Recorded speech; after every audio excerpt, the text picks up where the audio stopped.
நல்ல வேளை நேத்து நம்ம அந்த இடத்துல இருந்தோம், இப்ப நம்ம அந்த இடத்துல இருந்து நம்ம தாண்டி இப்ப வந்துட்டோம் அப்படின்னாங்க. ரொம்ப ஷாக்கிங்கா இருந்துச்சு. நமது ஊருக்கு திரும்புவோமா இல்லை பிரச்சனை ஓவர் ஆகுமான்னு சொல்லிட்டு எங்களுக்கு ரொம்ப பயமாயிருச்சு. தீவிரவாதிகள் எங்கே எந்த படத்தில் இருக்காங்க அப்படின்றது எங்களுக்கு தெரியாத ஒன்று.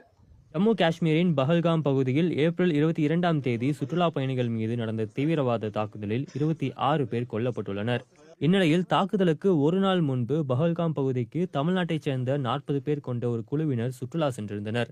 அவர்கள் 23ஆம் தேதியான இன்று டெல்லி திரும்பிய நிலையில் தமிழ்நாடு இல்லத்தில் தங்க வைக்கப்பட்டிருந்தவர்களிடம் பிபிசி தமிழ் தாக்குதல் சம்பவம் குறித்து பேசியது. தாக்குதல் நடக்கிறதுக்கு முன்னால் தான் நாங்கள் அங்கே இருந்தோம். அன்னைக்கு நாங்கள் காலையில் கிளம்பிட்டு வர்ற வழியில தான் இந்த மாதிரி நாங்கள் இருந்த இடத்துல இந்த மாதிரி பிரச்சனை நடந்தது. தீவிரவாதிங்க சுட்டுட்டாங்க, தமிழர்கள் எல்லாரும் நிறைய பேர் சுட்டுட்டாங்கன்றது நாங்கள் வர்ற வழியில தான் நியூஸ் கேள்விப்பட்டோம். ஆனால் நாங்கள் அப்போ காலையில் தான் கிளம்பணும். நேற்று வரைக்கும் நாங்கள் அங்கே தான் இருந்தோம். தாக்குதல் நடந்திருக்கு அப்படின்ட்டு கேட்டபோது உங்களுடைய அதான் பதட்டம் ஆயிட்டோம்ல, ரொம்ப பதட்டமாகி நாங்கள் உடனே எப்படி நம்ம வெளியேறது, நமது ஊருக்கு திரும்புவோமா இல்லை பிரச்சனை ஓவர் ஆகுமான்னு சொல்லிட்டு எங்களுக்கு ரொம்ப பயமாயிருச்சு. அதில் தான் நைட்டு நாங்கள் அங்கே போன வண்டிலாம் விட்டுட்டு திருப்பி ஒரு அயர் கார் எடுத்துக்கிட்டு எல்லாரும் வந்து சேர்ந்தோம்.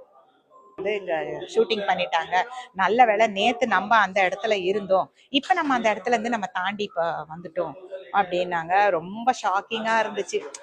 அது இப்ப அந்த இடத்துல நம்மள வச்சு பார்த்துக்கும் போது நமக்கு மனசு ரொம்ப கலக்கமா இருந்தது. மேலும் இவர்களை காஷ்மீருக்கு சுற்றுலா அழைத்து சென்றிருந்த சுற்றுலா ஏற்பாட்டாளர் பாஸ்கரன் பிபிசி தமிழிடம் பேசினார்.